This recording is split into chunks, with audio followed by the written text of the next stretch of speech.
Subscribe to my channel and press the bell icon for latest updates. اب آج کل ایک بڑی زوردار طریقے سے شدت سے گفتگو چل رہی ہے ایک صاحب کی جو اپنے آپ کو معتدل اور علمی اور کتابی کہتے ہیں، لیکن جس طرح سے وہ شیعوں پہ اٹیک کر رہے ہیں اس میں واضح وہ جھلک نظر آ رہی ہے ان کے اسلاف کی اور ان کے بزرگوں کی، کہ جو ہر وقت لوگوں پہ حملہ کرتے تھے، کبھی عورتوں کو کوڑا مارتے تھے، کبھی کسی کو مارتے تھے، کبھی کسی کو مارتے تھے، کبھی کسی کو ڈانٹنا، کبھی کسی پر غرانا، وہی کیفیت نظر آ رہی ہے کہ جی یہ آج کل میں آیا ہے کہ پنجہ جو ہے وہ تا قیامت کوئی ثابت نہیں کر سکتا اور بدعت ہے۔ تو حضور کے ہاتھ کو اللہ نے اپنا ہاتھ کرا دیا، تو کیا مولا علی جب 5 سال تک آلموسٹ 5.5 سال تک خلیفہ راشد رہے ہیں تو رسول اللہ کے پنجے کی شبیہ بنا کے انہوں نے اپنے گھر کے اوپر یا مسجد نبوی میں یا کوفے کی جامع مسجد میں لگائی تھی؟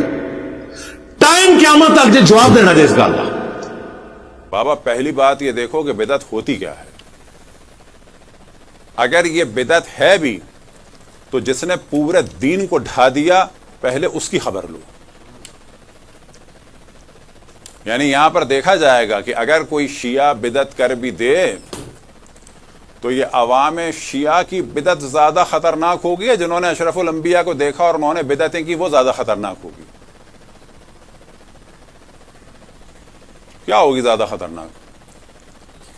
مثال کے طور پر اشرف الانبیاء کے دور میں جو سال کی ابتدا تھی وہ ربیع الاول سے ہوتی تھی، اس کو ہم نے پہلے بھی ڈسکس کیا، اب انشاءاللہ تفصیل سے ڈسکس کریں گے۔ یہ جو محرم سے سال کی ابتدا ہوئی ہے یہ بدعت تھی، یعنی تفصیل سے کہا جا سکتا ہے کہ اسلامی سال جو سنت نبوی ہے وہ ربیع الاول سے شروع ہوتا ہے، اور اسلامی کیلنڈر جو بدعت عمری ہے وہ محرم سے شروع ہوتا ہے۔ کرو ڈسکس اس کو، بدعت کو۔ اشرف الانبیاء نے حج تمتع کا حکم دیا، کفار حج تمتع نہیں کرتے تھے، انہوں نے اور ان کے ساتھیوں نے اشرف الانبیاء کے اس حکم کی مخالفت کی اور حج تمتع کو ختم کیا، یہ بدعت ہے۔ قرآن میں طلاقیں ایک کے بعد ایک ہوتی ہیں، یاد رکھیں۔ یہ ہمارے یہاں بھی لوگ بہت زیادہ گمراہ ہو چکے ہیں اس معاملے میں کہ کسی کی طلاق ہو جاتی ہے تو پوچھا جاتا ہے، خود میں بعض دفعہ پوچھتا ہوں بات سے کہ اب کیا ارادہ ہے، دوبارہ رہنا ہے ساتھ؟ تو ایک بڑی تعداد کہتی ہے اب کیا ہو سکتا ہے۔ نہ، اس معاملے میں اس کا مطلب ہے کہ ہم نے قرآن کو اور رسول اللہ صلی اللہ علیہ وسلم کو اور مولا امیر المؤمنین کو اور جناب سیدہ امام حسن امام حسین کو اور اسلام باقی کو چھوڑ دیا، اس کا مطلب ہے۔ یہ خلیفہ دوم کی بدعت تھی، ایک وقت میں 3 طلاقیں۔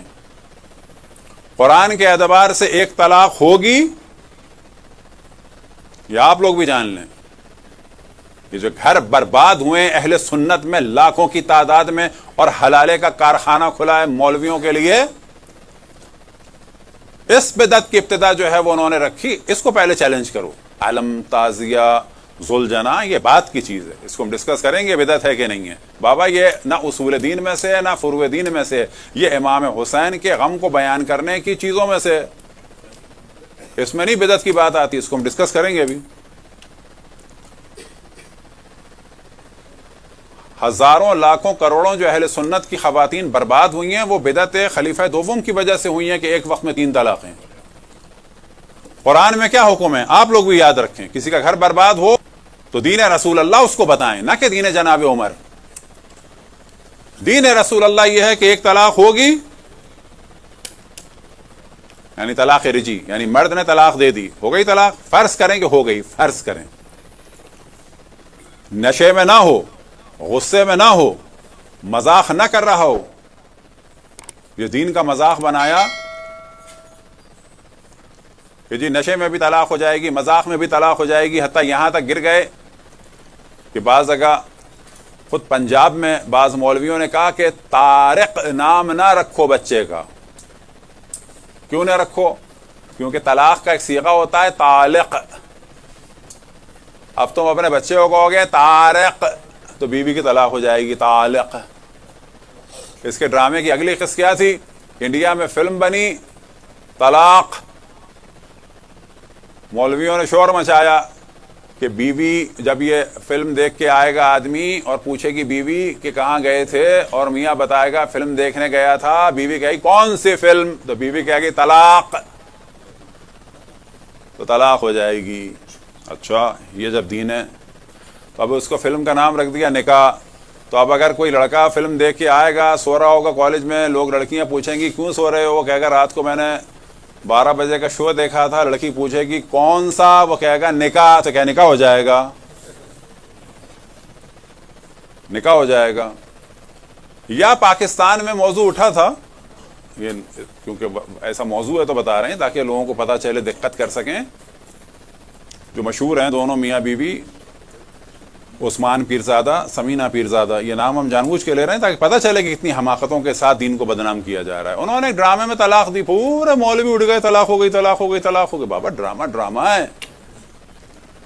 اگر اس ڈرامے میں ان کی طلاق ہو گئی تو یہ جو ہزاروں فلموں میں ہیرو ہیروئن کی شادی ہوئی ہے، اس کا کیا کرو گے؟ واقعاً ہے سوچنے کی بات کہ نہیں ہے؟ یعنی جس ڈرامے میں اور فلم میں شادی ہو، ہیرو ہیروئن میں سے کوئی بھی جس کو فائدہ ہو رہا ہو وہ کورٹ پہنچ جائے. یہ دیکھیں ویڈیو موجود ہے. جج کیا کہیں ویڈیو موجود ہے، اس نے خود کہا ہے قبول ہے، قبول ہے. یہ میرے ساتھ بیٹھی ہے، ڈرامے میں شادی ہو گئی. تو یہاں پر یاد رکھیں یہ دین رسول اللہ نہیں تھا، یہ ان کی بدعت تھی. اور انڈیا میں اس کو 3 طلاقوں کے ایشو پہ بڑا اٹھایا ہے خواتین نے. اب یہ اصل طلاق کیا ہے اس کو بھی بتاتے چلیں، کیونکہ ظاہر ہے کہ جب ہم جہاں رہتے ہیں تو وہاں نظریات آتے ہیں. طلاق رجی یعنی وہ طلاق جو مرد دے. اب اگر ایک طلاق ہو گئی ہوش و حواس میں، نہ کہ مذاق میں، نہ کہ نشے میں، نہ کہ سوتے میں، نہ کہ طارق نام کے ساتھ، نہ کہ طاق طاق طاق، بقول آسمہ جہانگیر صاحبہ کے جو لوگ بعض دفعہ اسلام کے خلاف ہو جاتے ہیں وہ اس وجہ سے ہوتے ہیں.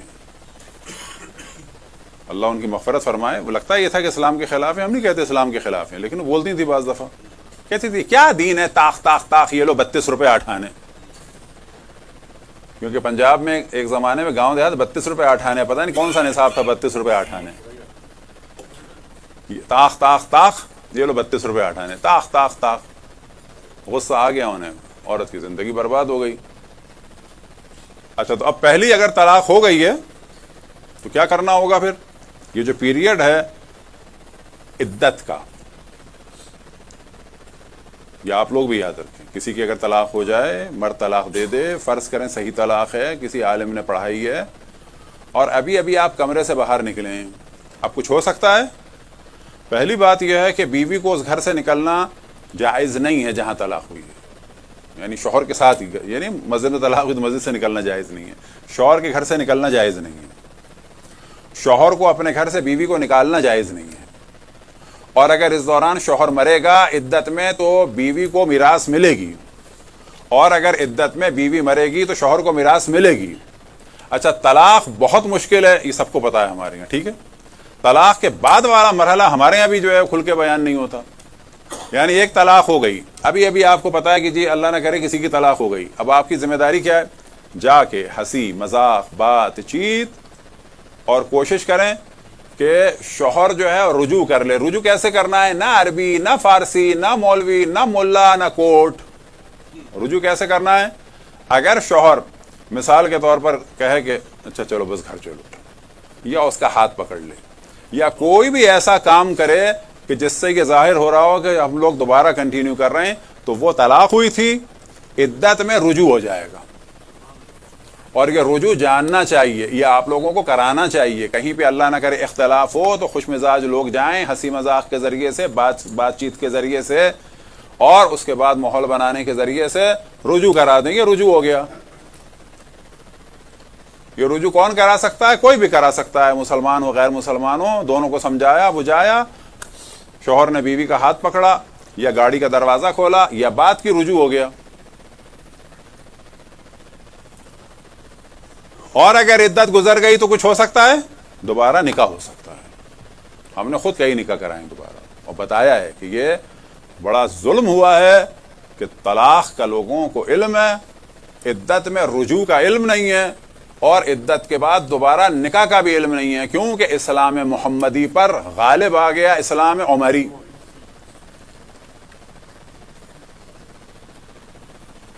اب فرض کریں طلاق ہو گئی یا رجوع کر لیا یا عدت گزر گئی تو کیا کر لیا؟ دوبارہ نکاح کر لیا، ٹھیک ہے؟ اب طلاق جو دیں گے یہ دوسری طلاق ہوگی۔ اب ہوئی ہے دوسری طلاق رجوع کے بعد یا دوسرے نکاح کے بعد۔ اب پھر کوئی گڑبڑ ہوئی، اب اس آدمی نے طلاق دی، یہ ہوگی دوسری طلاق۔ اور پھر یا عدت میں رجوع کر لیا یا عدت کے بعد نکاح کر لیا، اب اس نے طلاق دی، یہ تیسری طلاق ہوگی۔ اب نوبت آتی ہے کس چیز کی؟ مولویوں کے کارخانے کی، حلالہ فیکٹری کی؟ نہ، اصل میں ہے کیا چیز یہ؟ یعنی مرد سے کہا گیا ہے کہ یہ تمہاری بیوی ہے، اصل بات یہ ہے، تمہیں اس کی میراث ملے گی، اس کو تمہاری میراث ملے گی، تم کو اس کا نفقہ ہے۔ آپ نے دیکھا ہوگا طلاق کے بعد کہتے ہیں نفقہ دو، تو کیا مراد ہے؟ اس دوران بیوی کا سارا خرچہ واجب ہے۔ طلاق ہو جائے تو عدت کے درمیان بیوی کی میراث شوہر کو، شوہر کی میراث بیوی کو، بیوی کا کھانا پینا بیماری سب جو ہے وہ شوہر پہ ہے۔ کیوں؟ کہ یہ بیوی ہے اس کی۔ اللہ سبحانہ و تعالیٰ نہیں چاہتا گھر برباد ہو، اللہ نے ارادہ نہیں کیا تھا گھر برباد ہو، خلیفہ دوم نے ارادہ کیا گھر برباد ہو۔ تو انجینئر صاحب اس موضوع کو ڈسکس کیجئے، علم تابوت ذوالجنا یہ کیا ہے، یہ اب ہم بیان کریں گے۔ تو یہ ہمارے لوگوں کو بھی جاننا چاہیے، ہم میں سے ہر یہ جو بیٹھیں گے 1 2 3 یہ سب یہ جانیں، کہیں کسی کی طلاق ہو تو ان چیزوں کو بیان کریں، اس کے گھر کو آباد کریں۔ اگر عدت میں ہے تو رجوع کروائیں، عدت کے بعد ہے تو دوبارہ نکاح کروائیں، تاکہ گھر برباد نہ ہو اور بچے بے ماں اور بے باپ کے نہ ہوں۔ یہ اسلام نہیں چاہتا تھا، اسلام محمدی علوی فاطمی حسنی حسینی یہ چیز نہیں چاہتے تھے، یہ نتیجہ تھا اسلام عمری کا۔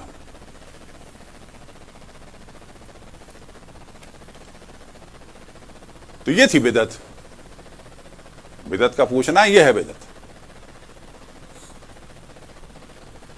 اب کیا ہے اس میں؟ یہ سوال بھی ہوتا ہے کہ جی اسلام میں یہ محلل کا کیا مسئلہ ہے؟ یعنی مرد سے کہا جا رہا ہے کہ دیکھو یہ خاتون تمہاری تھی، ہم نے یہی چاہا کہ گھر آباد رہے، تم نے ایک دفعہ طلاق دی، ہم نے کہا رجوع کر لو، ٹائم گزر گیا، ہم نے کہا ابھی بھی دوبارہ نکاح کر لو، پھر تم نے دوبارہ طلاق دی تو ہم نے کہا رجوع کر لو، ٹائم گزر گیا تو کیا کر لو؟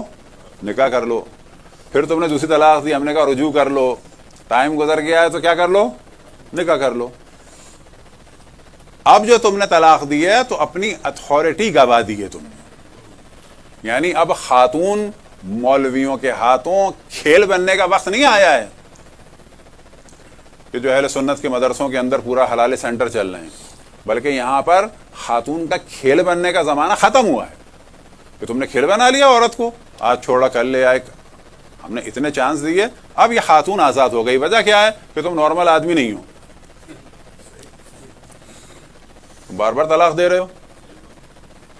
اب یہ خاتون کھیل بننے کے لیے آزاد نہیں ہوئی، کیونکہ ہمارے یہاں خواتین مستقل نہیں ہیں، پاور نہیں ہے، پھر اس کے بعد ہم بھی لوگوں کے مسائل کو نہیں سمجھتے۔ ہمارے خاندانوں کے اندر ایک نعرہ لگا ہوا ہے، اکثر خاندانوں میں، ہمارے خاندان میں طلاق نہیں ہوتی۔ بابا تم مسلمان ہو یا نہیں ہو؟ اسلام میں تو ہوتی ہے طلاق، تمہارا خاندان مسلمان ہے کہ نہیں ہے؟ اسلام میں طلاق بھی ہوتی ہے، نکاح بھی ہوتا ہے۔ ہاں طلاق کو کھیل نہیں بنانا چاہیے، لیکن بالآخر اسلام میں طلاق ہے، وہ کس کے لیے ہے؟ بالآخر جب گزارا ناممکن ہو جائے اس وقت کے لیے۔ اب یہ ہے کہ خاتون آزاد ہے، اس مرد کا تسلط ختم ہو گیا ہے۔ اب اس مرد کا یہ جو ڈرامہ 3 دفعہ کر چکا ہے، 4تھی دفعہ نہیں کر سکتا۔ اب خاتون کے لیے کیا ہے کہ اب یہ آزاد ہے، یعنی نکاح کر لے کسی سے۔ اب یہ نکاح کرے گی اور اس کے ساتھ ایک پورا ازدواجی تعلق ہوگا بغیر کسی شرط و شروط کے۔ حتی تنکح زوجا غیرہ، یہ جو محلل کے معنی ہے وہ یہ ہے کہ اب یہ شادی کرے گی، ابھی آزاد ہو گئی تمہاری قید سے نکل گئی، یہ معنی۔ ایسے خلیفہ دوم نے کھیل بنا دیا کہ آج سے میں 3 طلاقیں ایک وقت میں کرتا ہوں. یہ ایک شدید ترین بدعت تھی کہ جس کا جو نقصان ہے وہ اللہ کا شکر ہے وہ ہمارے ہاں تھوڑا بہت تو آیا ظاہر کلچر کی وجہ سے کہ بہت سارے لوگوں کو نہیں پتا, لیکن جو اصل نقصان ہے خود ان کے ماننے والوں کو ہوا کہ ہزاروں خواتین کے گھر برباد ہو گئے. کیوں کہ شوہر جو ہے غصے میں آیا, طاق طاق طاق. مذہب حق اہل بیت میں کیا ہے کہ نکاح آسان ہے چاہے گواہ ہو یا نہ ہو, طلاق جو ہے مشکل ہے. طلاق میں کون چاہیے؟ پھوپھا چچا تایا گواہ بن سکتے ہیں نہ, عادل. یہ کیوں شرط لگائی ہے؟ عادل, تاکہ اگر نہ ملے تو ڈیلے ہو. یعنی ممکن ہے کہ ایک شہر ہو اور اس شہر میں خود سب ایک دوسرے کو جانتے ہوں گے عادل نہیں ہے, تو کیا کرنا ہوگا؟ ڈیلے ہو. یعنی یہاں پر اگر طلاق ڈیلے ہو رہی ہے تو یہ کوئی نہیں کہہ سکتا یار پھنس گئے طلاق ڈیلے ہو رہی ہے. نہ, اللہ سبحانہ و تعالیٰ کا ارادہ یہ ہے کہ طلاق ہو مشکل. یہ نہیں کہہ سکتے کہ بھائی بڑی مشکل ہو گئی 1,500 کے 1,500 میں ہمیں کوئی عادل نہیں لگ رہا, فرض کی بات ہے, تو کہا جائے گا خوش قسمتی ہے کہ نہیں مل رہا. یا یہ کہ جی سب کے سب آفس گئے ہوئے ہیں, یا یہ کہ جی سب کے سب جو ہیں مثال کے طور پر مصروف ہیں, اس وقت کچھ نہیں ہو سکتا رات کے 2 بجے, بس رات کے 2 بجے نہیں ہو سکتا تو یہ مجبوری ہے نہ, کہا جائے گا یہ اسلام کا حسن ہے یہ کہ ابھی اگر مل جاتے طلاق ہو جاتی, نہیں مل رہا ہے رات کے 1 بجے تو میاں بیوی سے کیا کہنا ہے؟ یہ جو ہم لوگ فوراً کہتے ہیں بیٹی آؤ ہمارے ساتھ چلو, نا بیٹی جاؤ اسی کے ساتھ جاؤ. لڑکے سے بھی کہنا ہوگا جاؤ اس گاڑی میں بٹھاؤ جاؤ.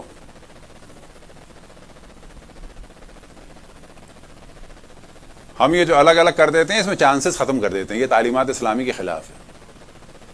کیا نا جاؤ, کیا ہوگا؟ ممکن ہے مسئلہ شاید حل ہو جائے. تو ان موصوف نے کہا کہ اب آج سے ایک نشست میں 3 طلاقیں ہوں گی. اس کو کہتے ہیں ایک نشست میں یا ایک مجلس میں 3 طلاقیں. یا اہل سنت کے حساب سے طلاق مغلظہ, غلیظ. تو ظاہر ہے اللہ رسول کے خلاف, چاہے ان کو بڑبڑانا کہا جائے یا ہذیان کہا جائے, سب غلیظ کام ہے.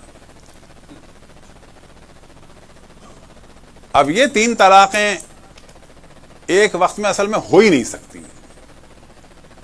واقع نہیں ہو سکتی. ایک وقت میں جب علماء 5 10 صیغے پڑھتے ہیں تو ایک نکاح ہوتا ہے کہ 10 نکاح ہوتے ہیں؟ نکاح ہوتا ہے. ابھی کسی شہر کی میونسپلٹی لا بنا دے کہ ایک دفعہ آپ گھر بنا سکتے ہیں, فرض کی بات ہے,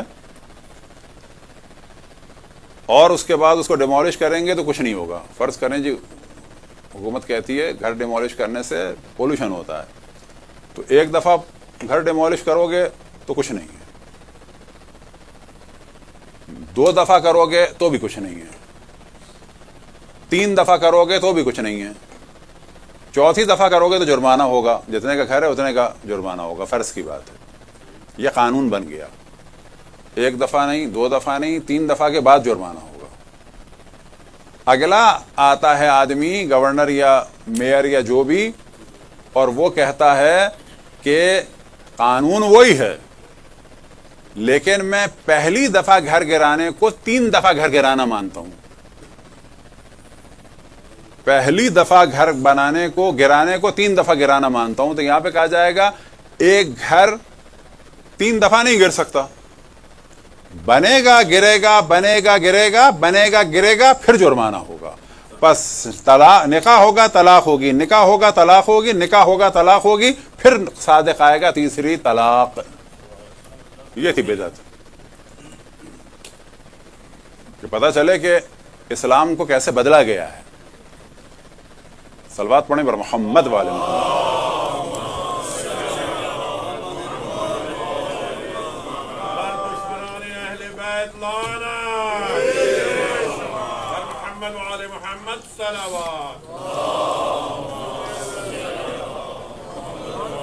اب بدعت کے بارے میں یاد رکھیں کہ جو ہے ادخال الشیء فی الدین ما لیس فی الدین, کہ دین میں کسی چیز کو داخل کرنا جو دین فی الدین ما لیس فی الدین, کہ دین میں کسی چیز کو داخل کرنا جو دین میں نہیں تھی. مثال کے طور پر تراویح شیعہ سنی کے نزدیک یہ ماہ رمضان کے نوافل تھے, نوافل لیلۃ الرمضان تھے یہ، صحیح.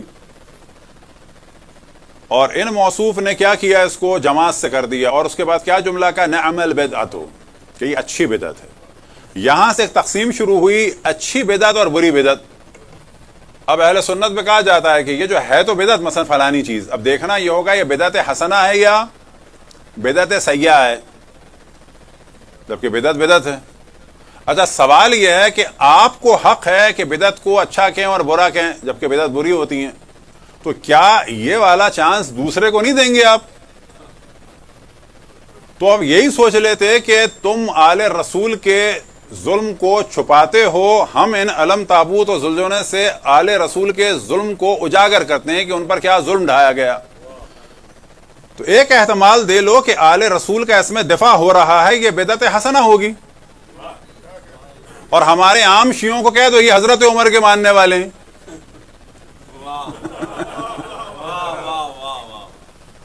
یا کم سے کم ان کا بھی وہی احترام کر لو جو انہوں نے کیا. اگر اشرف الانبیاء کے معجزات کو دیکھنے کے بعد کسی کے پاس اتنی گنجائش ہے بدعت کو جاری کرنے کی، تو یہ 1300 سال 1200 سال بعد والوں کو تھوڑی سی تو گنجائش دو.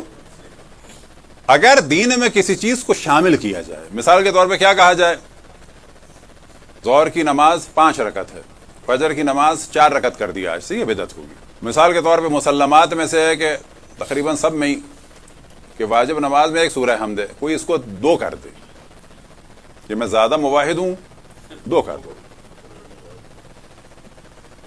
یا مثال کے طور پر کوئی اور چیز بڑھا دی جائے کہ 2 سجدوں سے میرا دل نہیں بھرتا، مثلا 10 ہوں تو واقعا زیادہ وحدانیت نظر آتی ہے. تو یہاں پہ کہا جائے گا یہ بدعت ہے، ادخال الشیء فی الدین ما لیس فی الدین، کہ دین میں وہ چیز داخل کر دی جائے جبکہ وہ دین میں نہ ہو. تو اسلام میں ایک اصول دین ہے، فروع دین ہے. تو اصول اور فروع کی تو بربادی لگا دی. جب اللہ سبحانہ و تعالیٰ کو جسم بنایا جا سکتا ہے، سینسٹیو وہاں ہونا چاہیے. جب ہر معرفت کے منبع کو اور مصدر کو یعنی رسالت کو حجر و ہذیان و بکواس سے نسبت دی جا سکتی ہے، سینسٹیو وہاں ہونا چاہیے.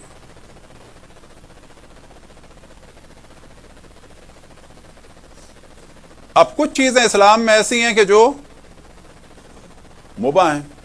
اب یاد رکھیں کیونکہ ان صاحب کا تعلق جو ہے گھوم پھر کے بالآخر وہابیت سے اور اہل حدیث سے ہے، تو وہ چیز ایک باقی رہتی ہے. لیکن ہاں چلو جی بنو امیہ وہ کہنا شروع کیا، اچھی بات ہے، لیکن بنو امیہ وہ کہہ کر یہ نہیں ہو سکتا کہ چھوٹے کسی مجرم کو کہہ کر آپ کوئی بارگیننگ کریں کہ بڑے مجرم کے جرم کو چھپا دیا جائے. بنو امیہ کے جتنے بھی مظالم ہیں، کیا یہ کہا جا سکتا ہے کہ 3 طلاقوں کی بدعت جو ہے وہ یزید نے شروع کی ہے؟ کیا یہ کہا جا سکتا ہے کہ یزید نے رسول اللہ کو حجر و ہذیان و بکواس کی نسبت دی؟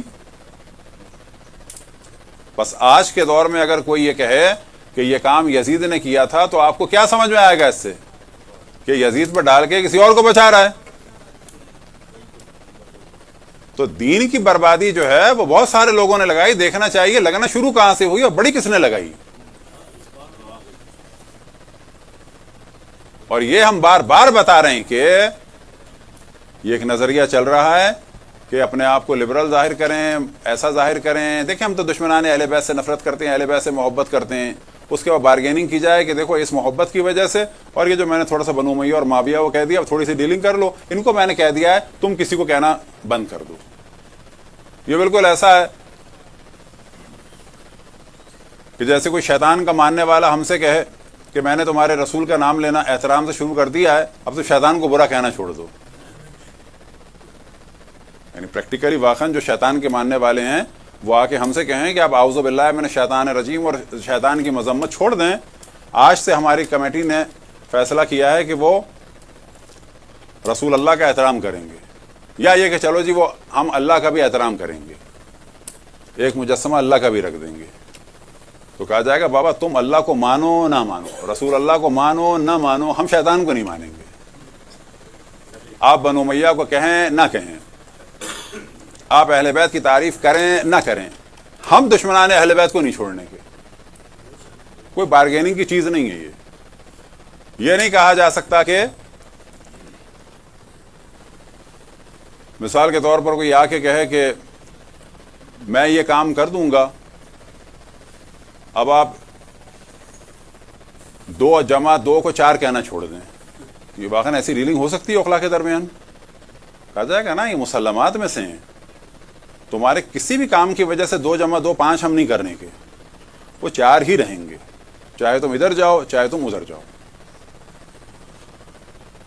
اب یہ کہنا کہ یہ پنجہ بدعت ہے, قیامت تو کوئی جواب نہیں دے سکتا, تو واقعا اگر کوئی یہ سوچ ہی لے مثال کے طور پر کہ حجر اسود جو ہے اس کے اوپر چاندی چڑھائیے, قرآن سے ثابت کرو, قیامت تک تم جواب نہیں دے سکتے, تو واقعا کوئی نہیں دے سکتا. کوئی دے سکتا ہے جواب؟ یعنی واقعا کوئی جواب دے سکتا ہے کہ حجر اسود کے اوپر چاندی ہے, قرآن سے ثابت کرو؟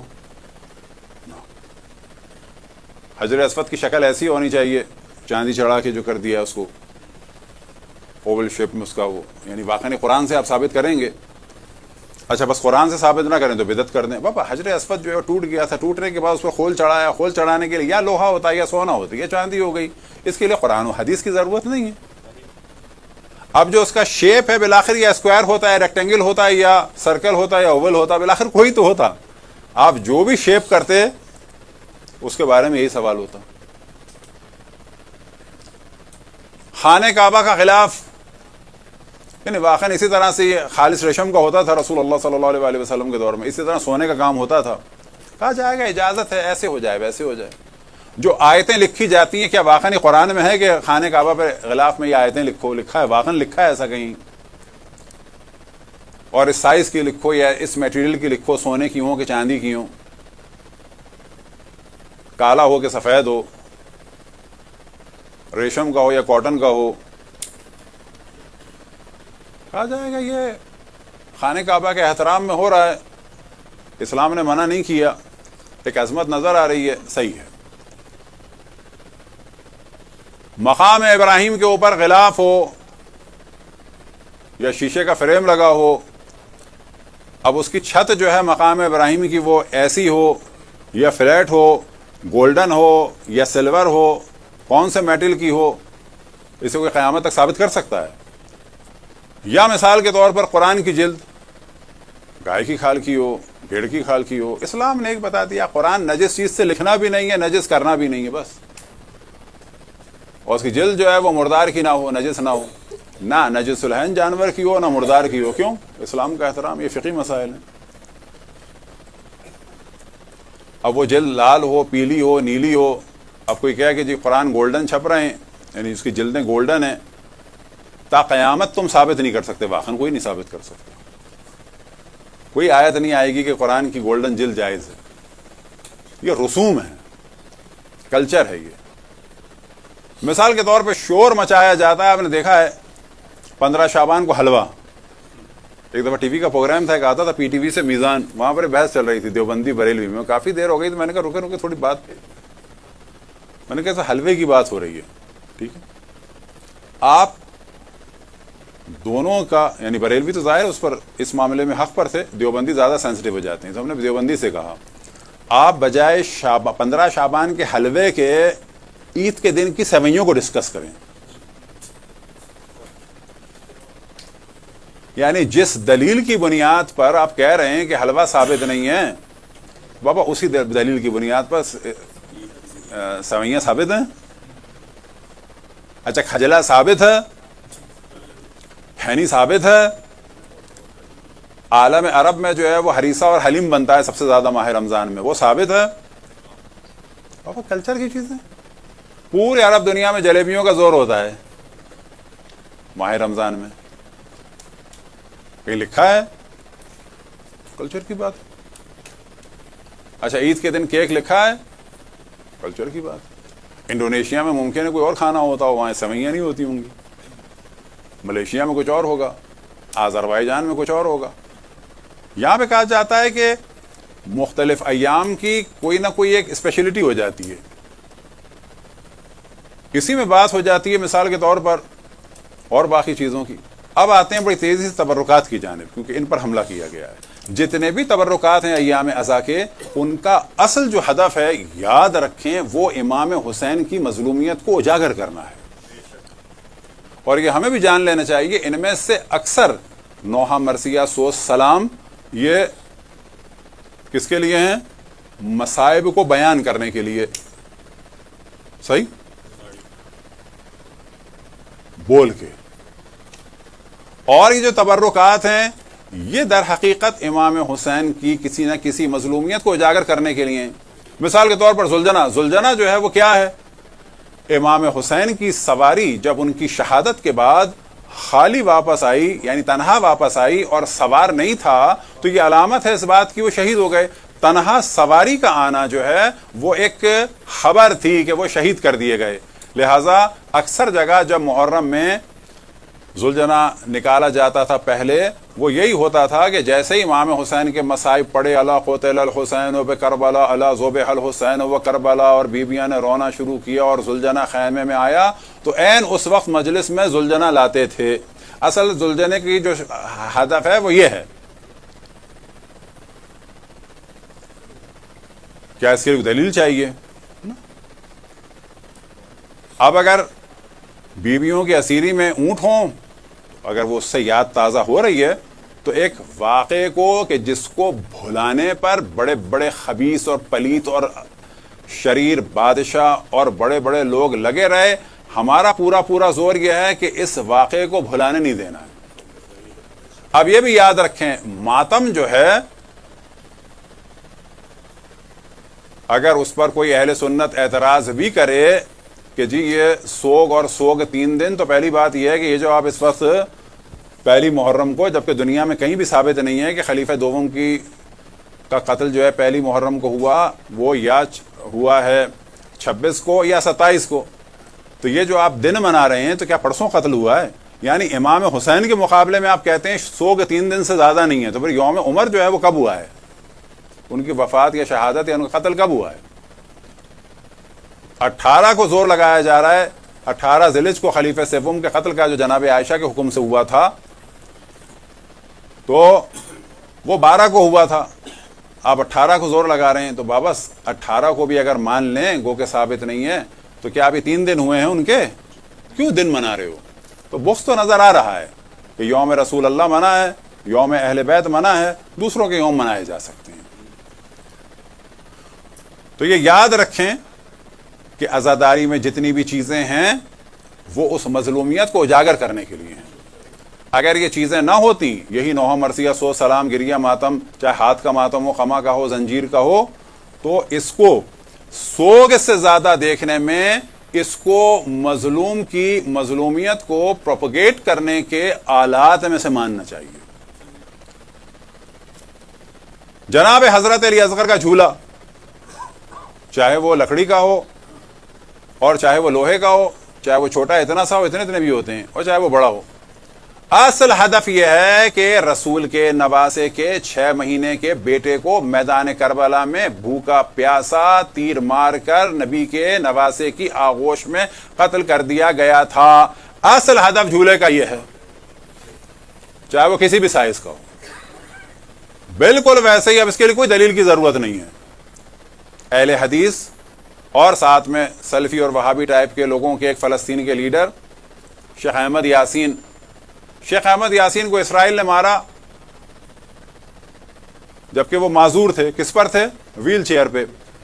ان کی وفات جب بھی منائی جاتی ہے ویل چیئر اٹھائی جاتی ہے۔ اب یہاں سوال کیا جائے، ویل چیئر قرآن میں ہے، ویل چیئر جو ہے وہ رسول اللہ صلی اللہ علیہ وسلم کی کسی حدیث میں ویل چیئر جو ہے خلیفہ اول و دوم و سوم نے اٹھائی تھی کسی کے موت پہ، کہا جائے گا نا یہ سمبل کے طور پر۔ اچھا کس کے سمبل کے طور پر ہے؟ مثال کے طور پر قائد اعظم کے یوم وفات پر ویل چیئر کا ہے سینس؟ فاطمہ جناح کے یوم وفات میں ویل چیئر کا سینس ہے؟ لیاقت علی کے اس میں ویل چیئر کا ہے؟ نہیں ہے۔ اب مثلا لیاقت علی کے یوم وفات میں ممکن ہے کہ اگر کوئی فلم بنائے تو پستول کو دکھائے گا، گن کو دکھائے گا، ہے سینس؟ بالکل سینس ہے۔ قائد اعظم یا جناب فاطمہ جناح والے میں امکان ہے، جیسے کہ جناب فاطمہ جناح کو مارا گیا، ان سے ریلیٹڈ دکھایا جائے گا، شیخ احمد یاسین کی موت میں ویل چیئر دکھایا جائے گا. کیوں کہ جی اسرائیل نے ایک بوڑھے شخص کو کہ جو اپاہج تھے, چل بھی نہیں سکتے تھے, اور اس کو میزلز کے ذریعے سے مارا. کس عالم میں؟ کہ وہ ویل چیئر پہ تھے. ویل چیئر در حقیقت ان کی پوری شہادت یا قتل کی داستان کو بیان کرتی ہے. جھولا جو ہے نہ اس کو ہم اللہ مانتے ہیں نہ رسول مانتے ہیں, نہ اصول دین نہ فروع دین, نہ ہم جھولے سے کچھ مانگتے ہیں. ہاں کیونکہ یہ حضرت علی اکبر کی, حضرت علی اصغر کی مظلومیت کو بیان کر رہا ہے, تو کیونکہ یہ خود ایک مبلغ ہے اس کا احترام کر رہے ہیں. اب اگر کبھی کوئی علم پکڑے تو ہمیشہ کہتے ہیں اس علم کو پکڑنا کہ جی میں نے علم جا کے پکڑا, یہ وہ بالکل وہی کیفیت ہے کہ جو رسول اللہ صلی اللہ علیہ وآلہ وسلم, حضرت عبداللہ, حضرت عبد المطلب اور بزرگان خانہ کعبہ کے غلاف کو پکڑتے تھے. خانہ کعبہ کے غلاف کو پکڑ کے دعا مانگنے کا معنی یہ ہے کہ جیسے اللہ معاذ اللہ اللہ کے کرتے کو پکڑا ہے, یعنی اللہ کو ہلا رہے ہیں. یعنی کیا تعلق ہے اللہ سبحانہ و تعالیٰ سے راز و نیاز کرتے میں خانہ کعبہ کے کپڑے کو ایسے کرنا؟